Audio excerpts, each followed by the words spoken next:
Hello guys, இது நம்ம வீட்டோட புது வரவு. நேற்று நைட்டு தான் வந்துச்சு.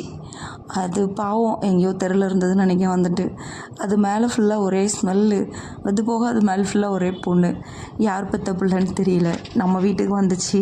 சரி நம்ம தானே பார்த்துக்கணும் அப்படின்னு சொல்லிட்டு அதை உட்காந்து பார்த்தோம். நைட்டு தூங்கவே விடலை. ஒரே சத்தம். புதுசாக அதுக்கு இடம் புதுசில்ல, அதனால கத்திகிட்டே இருந்துச்சு.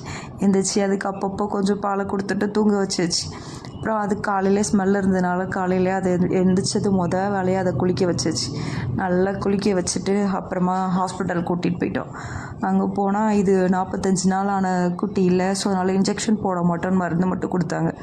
ஸோ மருந்து கொடுத்ததுக்கப்புறம் நான் ஆல்ரெடி குளிக்க வச்சதுமே அது மேலே புண்ணாக இருந்தோடனே அதில் நான் கொஞ்சம் மஞ்சள் பொடியெலாம் போட்டுட்டேன். ஏன்னா எனக்கு என்ன பண்ணுறதுன்னு தெரியல. தெரியாமல் தான் மஞ்சள் பொடி போட்டேன். பட் நான் டாக்டர்கிட்ட போய் சொன்னால் அவங்களும் ஓகே, ஒன்றும் பிரச்சனை இல்லை அப்படி சொல்லிட்டு மருந்து கொடுத்தாங்க. மருந்து கொடுத்ததுக்கப்புறம் கொஞ்சம் ஆக்டிவாக ஓட ஆரம்பிச்சிருச்சு.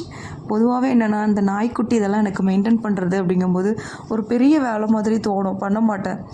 எனக்கு அது சொல்லுவாங்கள்ல, எறும்பு ஊற ஊற கல்லு தேயும் அப்படிங்கிற மாதிரி இந்த நாய்க்குட்டி பண்ணுறதெல்லாம் பார்க்கும்போது எனக்கே ரொம்ப பாவமாக இருந்துச்சு. சரி குட்டியாக இருக்குது, அது இவ்வளோ கஷ்டப்படுதேன்னு சொல்லிட்டு அதை நானே தான் ஃபுல்லாக க்ளீன் பண்ணுறதுலேருந்து அதை இவ்வளோ தூரம் ஓட வைக்கிறது வரைக்கும் கொண்டு வந்து விட்டுருக்கேன்.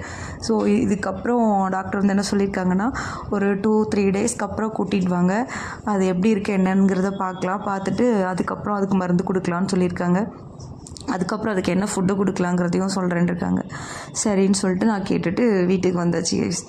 இப்போ இந்த நாய்க்குட்டியை வளர்க்குறதுக்கு ஆல்ரெடி 2 பிள்ளைங்களை வளர்க்குறதுக்கே பெரிய கஷ்டம் அப்படிங்கிற மாதிரி இருக்குது. இந்த நாய்க்குட்டி வேறு அப்பப்போ உடையில் கத்திக்கிட்டு இருக்குது. இதுக்கு என்ன பண்ணணும்னு தெரில. தெரிஞ்சால் கொஞ்சம் கமெண்டில் சொல்லுங்கள் கைஸ். ஓகே, பாய்.